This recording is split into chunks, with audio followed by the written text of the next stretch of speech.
right. So today we're going to dive deep, into Psalm 20. Okay. From the Bible. Mm-hmm. And it's really interesting. It's a prayer for a king going into battle. Right. But as we kind of dig into it, we'll see that it has a lot to say about leadership, even today, thousands of years later. Mm-hmm. Yeah. And, trust and where we place our reliance when things get tough. Absolutely. So, right out of the gate, the psalm starts with this plea for help. Yes. Imagine you're the king, back then, and you're about to head into battle, and you've got all this responsibility, the weight of the kingdom on your shoulders, all these lives, depending on you, and you're literally, crying out for help. Yeah. It's powerful imagery, I mean, scholars generally agree that this song was likely recited before battles. Okay. A sort of communal prayer for the king's safety and victory. Interesting. But it goes beyond just, physical protection. It's about invoking a higher power for guidance and strength. Yeah. Amidst, that immense pressure. And that's something that I think leaders still grapple with today. Oh, absolutely. Regardless of whether they're, heading into a physical battle or facing some other kind of, high stakes situation. Yeah, that feeling that you need wisdom that goes beyond what you've got. Exactly. Yeah, and then you get to verses 2 and 3, and it's like, boom, it's all this incredible imagery. Yes. Like you can almost see it playing out.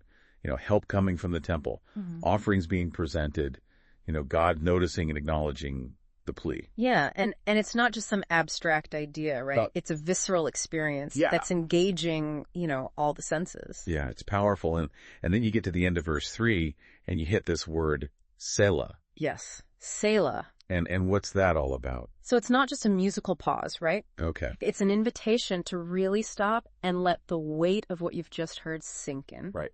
And today we're just bombarded with information constantly. Oh, yeah. So where do we find these Selah moments in our lives? That's a great question. Those spaces to, disconnect from all the noise and reflect and connect to something bigger.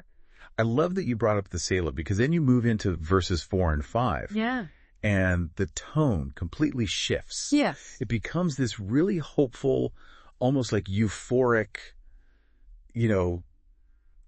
section.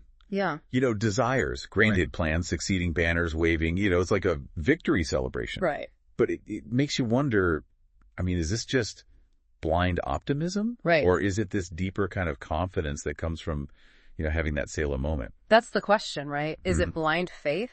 Or is it grounded in something, more substantial? And verse 6 seems to suggest it's rooted in a real certainty about God's power. Okay. But then where does that certainty come from, right? Is it based on, past experiences, the collective memory of deliverance, or something else? Yeah, what makes someone stand so firmly in their beliefs? Exactly. It's so interesting because then verse 7 lays out this comparison between chariots and horses, which are, these symbols of human strength, military power. Of course. Yeah. And then trusting in God. Yeah. It's like saying, okay, here's all the stuff you can see, you can control, but how reliable is it really? And it makes you think about our own, chariots and horses today. What are the things we put our faith in?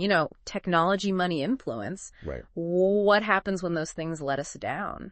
And then verse 8 is where things get, pretty powerful. Yeah. It says that those who trust in those worldly things, right, those chariots and horses, they're going to stumble and fall. Yeah. But those who trust in God are going to stand firm. But then what does standing firm look like, in today's world? Yeah. Does it mean you never have doubts? Or is it more about resilience, being able to adapt and pick yourself up when things fall apart?